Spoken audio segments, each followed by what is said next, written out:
और बह गया पुल। कनकई नदी की तेज धारा ने इस पुल का ये हाल कर दिया है। पुल का एक हिस्सा टूटकर बह गया है, तो जो बचा खुचा हिस्सा है उसका भी ज्यादा दिन तक टिकना मुश्किल है।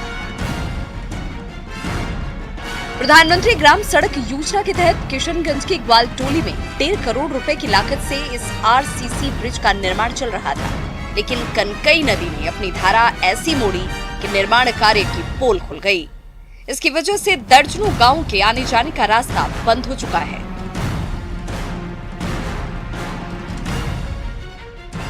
देखिए, हम लोग को आने जाने का रास्ता बहुत कठिन हो रहा है और जो ये पुल गर्क हो गया है, ये 10 गांव बेपारिश है और पानी में सभी रहता है और जहां का आदमी वहीं रह जाता है।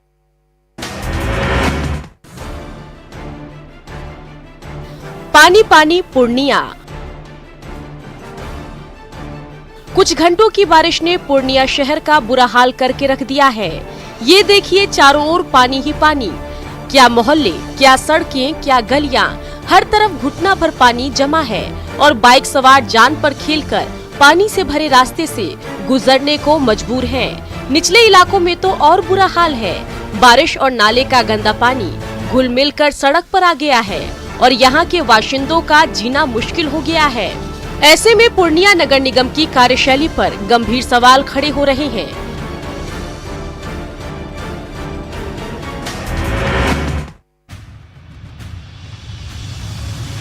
गंगा तेरा पानी क्यों मैला। ये नजारा देखकर आप भी चौंक जाएंगे। गंदगी से बजबजाते ये नाले गंगा के अमृत समान पानी को दूषित करने में जुटे हैं। बक्सर के गली मोहल्लों से निकलने वाला सैकड़ों लीटर गंदा पानी दिन रात इन नालों से होकर रोजाना गंगा नदी में बहाया जा रहा है। ऐसे में जीवन दायिनी गंगा नदी का पानी मैला होता जा रहा है। हालांकि गंगा को शुद्ध करने के लिए करोड़ों रुपए खर्च कर कई योजनाएं भी चलाई जा रही हैं, लेकिन जब तक ये लापरवाही बंद नहीं होगी, तब तक गंगा को साफ करने का अभियान सफल नहीं हो सकता है।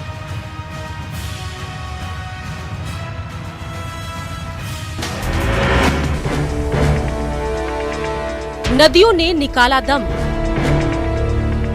मॉनसून के दौरान अररिया में परमान और नूना जैसी नदियां कहर मचा रही है। बारिश में उफन रही नदियों की तूफानी धारा फारबिसगंज के दर्जनों गांवों में तबाही मचाते हुए बह रही है। क्या घर आंगन और क्या गली, हर तरफ पानी का कब्जा है और पानी की ये धारा सब कुछ बर्बाद करने पर तुली है। ये देखिए, ये फारबिसगंज कुर्साकांटा रोड का नजारा है। नदी के पानी ने इस सड़क का नामो निशान मिटा कर रख दिया है। इस रास्ते से गुजरना खतरे से खाली नहीं है।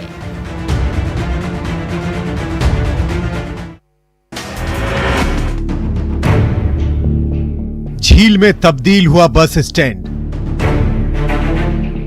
मॉनसून के दौरान गया का प्रमंडलीय बस स्टैंड झील बनकर रह गया है। लगातार हो रही बारिश की वजह से ये तमाम गड्ढे पानी से लबालब हो गए हैं और इन्हीं गड्ढों से होकर रोजाना सैकड़ों बसें आ जा रही हैं। ऐसे में यात्रियों की मुश्किलों का ठिकाना नहीं है। हालांकि बिहार परिवहन निगम की ओर से जल्द बस पड़ाव की सूरत संवारने का दावा किया जा रहा है।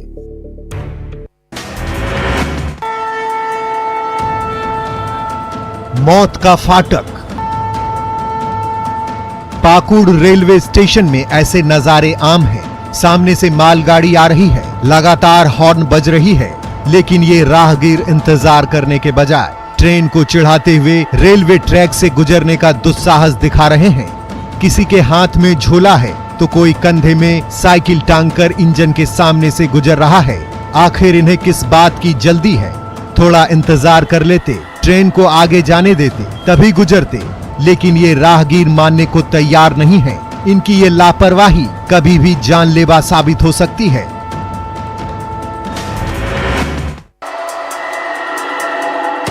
गोड्डा को रेल का इंतजार। आजादी के सालों बाद भी गोड्डा वासियों का ट्रेन का सपना पूरा नहीं हो सका।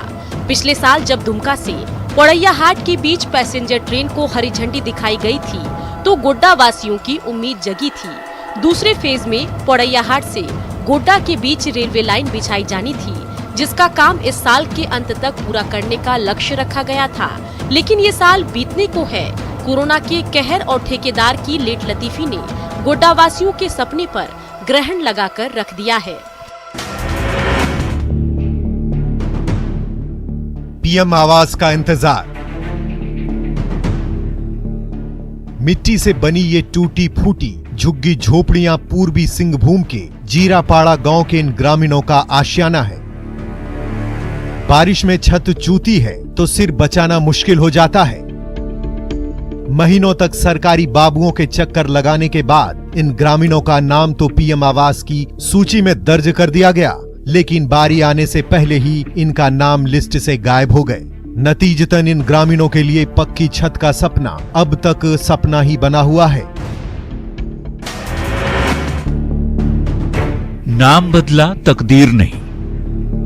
टूटी फूटी और धूल से सनी पगडंडी पकड़कर जब आप गढ़वा के राजपाल नगर पहुंचेंगे तो बदहाली और उपेक्षा आपका इंतजार करती मिलेगी।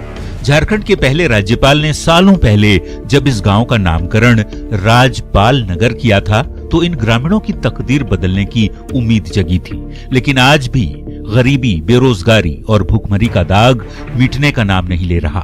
इस गांव तक आने जाने के लिए आज तक न तो पक्की सड़क बन सकी है और न ही किसी ग्रामीण को पक्की छत ही नसीब हो सकी। हालात ऐसे हैं कि गड्ढे का गंदा पानी पीकर ये ग्रामीण अपनी प्यास बुझाने को मजबूर है।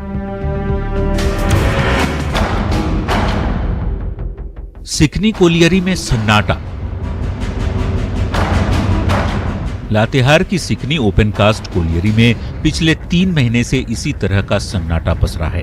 कोयले का खनन ठप पड़ चुका है तो ट्रकों के पहिए भी थम से गए हैं। ऐसे में हजारों मजदूरों से लेकर ट्रक मालिक तक भूखमरी के कगार पर पहुंच गए हैं।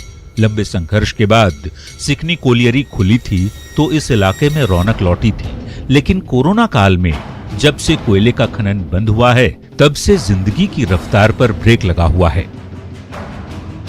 बहुत दिक्कत है, हम लोग का खाने का स्थिति सही नहीं है। हम लोग किससे कहें, किससे सुनावे, न कहीं जाने लायक है, किसी तरह से अपना महसूस कर रहे हैं। जो भी था थोड़ा बहुत पहले का कमाया पैसा वो भी खत्म हो गया। सेहत का बगीचा।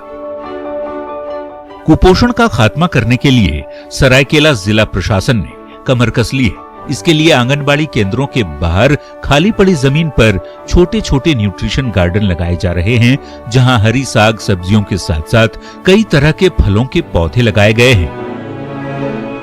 ये जब तैयार हो जाएंगे तो उसे पोषाहार के रूप में मां और बच्चों के बीच बांटा जाएगा ताकि उनकी सेहत जल्द से जल्द दुरुस्त हो सके। सोशल मीडिया के भरोसे चुनाव। कोरोना काल में बिहार में हो रहे विधानसभा चुनाव के प्रचार का अंदाज बदला बदला सा नजर आ रहा है। कभी दोस्त बनने के लिए बना सोशल मीडिया का मंच अब वोटर बना रहा है। महामारी के खतरे को देखते हुए चुनावी रैलियां बंद है तो नेताजी सोशल मीडिया के रास्ते वोटर्स के दिल में पैठ बढ़ाने की कोशिश में जुट गए हैं। जेडीयू और आरजेडी से लेकर कांग्रेस और एलजेपी के नेता रोजाना सोशल प्लेटफॉर्म पर तीखे पोस्ट के जरिए एक दूसरे पर प्रहार कर रहे हैं।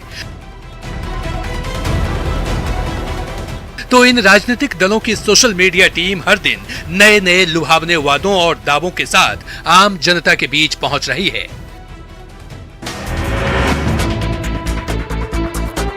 मास्क पर चढ़ा राजनीतिक रंग। कोरोना से बचने के लिए मास्क जरूरी है, तो कोरोना काल में हो रहे चुनाव में मास्क पर भी राजनीति का रंग चढ़ गया है। चुनाव सामग्री बेचने वाली पटना की इन दुकानों में राजनीतिक दलों की टी शर्ट्स और प्रिंटेड सामग्रियां पहले से बिकती रही हैं, तो इस बार राजनीतिक मास्क भी डिमांड में है। भगवा रंग में रंगे बीजेपी के मास्क के खरीदार रोज पहुंच रहे हैं, तो हरियाली से सराबोर आरजेडी के मास्क की मांग भी कम नहीं है। वहीं जेडीयू, एलजेपी और कांग्रेस से लेकर तमाम राजनीतिक दलों के चुनाव चिन्ह से रंगे मास्क भी नेताजी को खूब भा रहे हैं। मास्क लेकर के जो समर्थक है वो सबको देंगे, जागरूक करेंगे मतलब कोरोना काल में जो है मास्क जरूरी है इसके लिए। और पार्टी का जो होता है जो प्रचार प्रसार जो होता है मास्क लगा के करना है। बिहार के सियासत की पाठशाला। भागलपुर की तिलका मांझी यूनिवर्सिटी का इतिहास गौरवशाली रहा है, तो इसे बिहार के सियासत की पाठशाला का दर्जा भी हासिल है।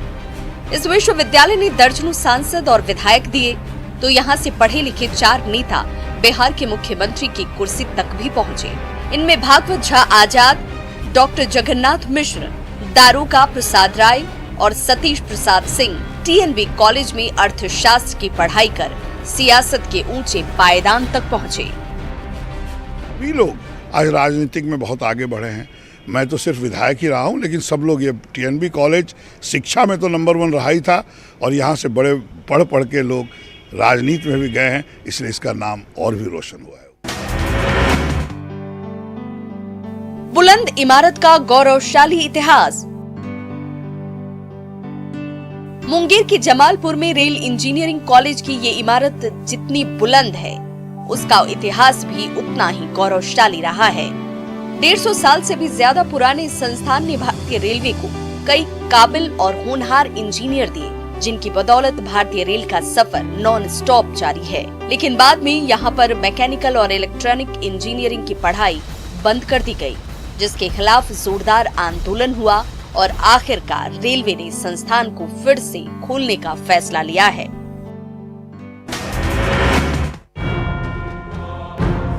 ब्लॉक ऑफिस है या तबेला, शिवहर का आलीशान पुरनिया प्रखंड भवन महीनों से बनकर तैयार है, लेकिन आज तक न तो यहाँ कोई बीडीओ आया और न किसी सीओ ने दर्शन दिए। ऐसे में इस बिल्डिंग का बुरा हाल हो गया है। सीमेंट का प्लास्टर गिरने लगा है तो चारों ओर गंदगी और धूल की परत जमती जा रही है। वीरान पड़ी बिल्डिंग के कमरों का इस्तेमाल स्थानीय ग्रामीण पशु चारे का भंडार करने के लिए कर रहे हैं। प्रखंड अंतर्गत जो प्रखंड सांसद कार्यालय बना है उसमें आवासीय परिसर भी बना हुआ है, परंतु वहाँ पर कर्मी लोग नहीं रह रहे हैं, जिससे जो कि उचित नहीं कहा जा सकता है। पर हम लोग शीघ्र इसकी समीक्षा करेंगे। नौनिहालों का भगवान ही मालिक। जमुई सदर अस्पताल में इलाज कराने के लिए दूर दराज से मरीजों का तांता लगा हुआ है, लेकिन पर्याप्त चिकित्सक और मेडिकल स्टाफ की कमी की वजह से मरीजों का भगवान ही मालिक है। ये SNCU की बिल्डिंग है जिसमें नवजात शिशुओं का इलाज होता है, लेकिन यहाँ एकमात्र चिकित्सक की पोस्टिंग है। ऐसे में बीमार शिशुओं का समय पर इलाज नहीं हो पाता है। बिना डॉक्टर की तो परेशानी काफ़ी हो रही, चूँकि हमारी GNM रोस्टर के हिसाब से काम कर रहे हैं और बिना डॉक्टर के सजेशन के काफ़ी कठिनाई का सामना करना पड़ता है। समय समय पर हमारे उपाधीक्षक महोदय के द्वारा गाइड किया जा रहा है। नल है लेकिन पानी नहीं। मुख्यमंत्री ग्रामीण पेयजल निश्चय योजना के तहत रक्सौल के सिरिसिया कला पंचायत की गली गली में पाइपलाइन बिछ गई है। हर घर के बाहर नल लगा दिए गए हैं, तो लाखों रुपए खर्च कर चौक चौराहों पर पानी की टंकियां भी लगा दी गई है। यहाँ के ग्रामीण हर दिन इन नलों से पानी आने का इंतजार करते हैं, लेकिन महीनों गुजरने के बावजूद उनका इंतजार खत्म नहीं हो पाया है।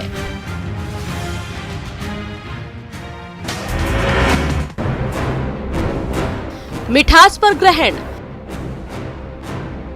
सैलाब ने रक्सौल के किसानों की खुशियां छीन ली है। कई एकड़ में फैला ये बगीचा महीनों तक बाढ़ के पानी में डूबा रहा, लेकिन अब जब सैलाब ने वापसी कर ली है तो अपने पीछे तबाही और बर्बादी के ये मंजर छोड़ गया है। बाढ़ का पानी उतरने के बाद ये देखिए आम और लीची के पौधों का क्या हाल हो गया है। पेड़ की डाली से लेकर एक एक पत्ता सूखता जा रहा है और किसानों की मुश्किलों का ठिकाना नहीं है।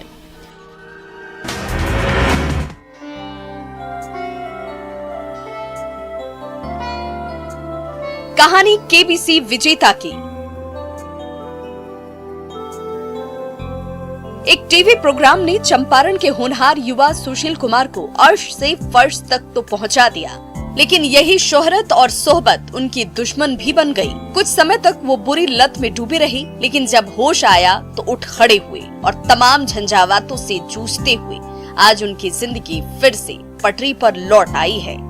अब उन्होंने किताबों को अपना दोस्त बना लिया है, तो फुर्सत मिलते ही संगीत की स्वर लहरियों में डूब जाते हैं। वो कहते हैं, गिरना और उठना जिंदगी का यही फलसफा है। जब हम दिल्ली 1-2 बार गए तो कुछ लोगों की संगति में जब बैठकी होती थी तो हम लेते थे, तो ये मैंने बड़ी सहजता से लिख दिया कि लेते थे, और उसमें लिख भी दिया कि मार्च 2016 के बाद हम नहीं लिए हैं, और साथ में सिगरेट की भी बात मैंने लिखी कि उसको भी हम छोड़ दिए। तो मैंने ये क्यों लिखा? मैंने लिखा कि अगर किसी को लत लग गई है तो ऐसा नहीं कि वो नहीं छोड़ सकता। पकौड़े तल रहे कूली। जमुई रेलवे स्टेशन पर यात्रियों का बोझ ढोने वाले ये लाइसेंसी कूली पकौड़ा तलकर घर चला रहे हैं। कोरोना काल में ट्रेनों की आवाजाही थमने से इनके सामने भुखमरी की नौबत आ गई थी। थक हार कर इन्होंने मलयपुर मोड़ पर पकौड़े की दुकान खोल ली। नेशनल हाईवे से गुजरने वाले राहगीर थोड़ी देर इन ठिकानों पर सुस्ताते हैं, गर्मा गर्म पकौड़े खाते हैं और फिर अपनी मंजिल की ओर निकल जाते हैं। इस दुकान ने इन कूलियों की जिंदगी जीने का नया रास्ता दिखाया है। आने जाने वाला ट्रेन है नहीं, जो है 6 महीना से 5 महीना से हम लोग बैठे हुए हैं, जो है न तो ट्रेन आता है, स्टेशन पर जाके हम लोग कर ही क्या रहेंगे, जो है तो अपना परिवार चलाने के लिए जो है कि हम लोग कभी पकौड़ा की दुकान खोल देते हैं, कभी मुड़ी घुगनी बेचते हैं। हजारीबाग की हेलो पुलिस। हजारीबाग के कंपोजिट कंट्रोल रूम में आपकी सेवा में 24 घंटे मुस्तैद है हेलो पुलिस, जो शिकायतों और कार्रवाइयों का हिसाब किताब तो रखी रही है, फोन पर फरियादियों का भी हालचाल ले रही है। हजारीबाग के एसपी कार्तिक एस ने इसके लिए 23 थानों में हेलो पुलिस सेवा शुरू की है। इसका मकसद हर फरियाद पर 1 सप्ताह के अंदर कार्रवाई सुनिश्चित करना और पुलिस डिलीवरी सिस्टम में सुधार लाना है। 7 दिन के अंदर वो सर्विस प्रोवाइड करना पुलिस की कर्तव्य बनती है। तो 7 दिन के बाद कंट्रोल रूम से डायरेक्टली उनको कॉल्स जाएगी, जो कंट्रोल रूम इंडिपेंडेंट एजेंसी के रूप में इधर काम करेगी और उनसे फीडबैक लेगी कि आप थाना गए थे तो क्या आपका कंप्लेंट का निराकरण हुआ है।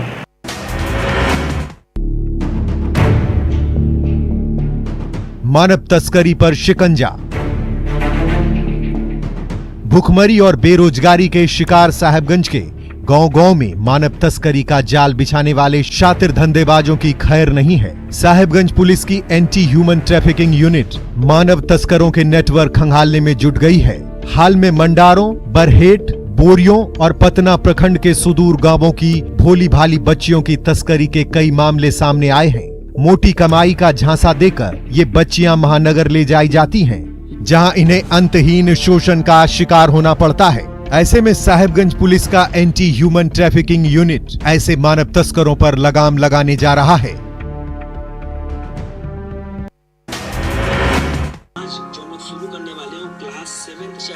मोहल्ला क्लास से बनेगा भविष्य। दुमका के जरमुंडी मध्य विद्यालय परिसर के बाहर पेड़ के नीचे मोहल्ला क्लास लगी है। सामाजिक दूरी का पालन करते हुए स्कूली बच्चे 1-1 फीट की दूरी पर बैठे हैं, तो ब्लैक बोर्ड की बजाय मोबाइल फोन और स्पीकर के जरिए इन बच्चों को टेक्स्ट बुक का पाठ याद कराया जा रहा है। जरमुंडी के गांव-गांव और गली मोहल्लों में इन दिनों ऐसा नजारा आम है। कोरोना संकट के चलते तमाम स्कूलों में ताला लग गया है, तो खराब नेटवर्क और स्मार्टफोन की कमी के चलते गांव के बच्चे ऑनलाइन पढ़ाई नहीं कर पा रहे हैं। ऐसे में ये मोहल्ला क्लास बेहद कारगर साबित हो रहे हैं। लाजवाब है लावा पानी की वादियां। लोहरदगा के खूबसूरत पर्यटक स्थल लावा पानी को प्रकृति ने बड़ी फुर्सत से सजाया संवारा है। चारों ओर फैली हरी भरी पहाड़ी, घने जंगल और ऊंचे नीचे चट्टानों से गुजरते हुए कलकल करता निर्मल पानी जब कई फीट की ऊंचाई से नीचे गिरती है तो वो नजारा देखने लायक होता है। यहाँ वो सब कुछ है जो आपको मदहोश करने के लिए काफी है। तभी तो लोहरदगा जिला मुख्यालय से 52 किलोमीटर लंबा सफर तय कर जब कोई सैलानी लावा पानी पहुंचता है तो इन वादियों में खो जाना चाहता है। ये काफ़ी सुंदर जगह है, काफ़ी नेचुरल है। यहाँ पे लोग आकर के अपना टाइम स्पेंड करना, अपने फैमिली के साथ एंजॉय करना बहुत पसंद करते हैं और ये काफ़ी ज़्यादा सुंदर है। मतलब इसका एक अलग ही नेचुरल ब्यूटी है।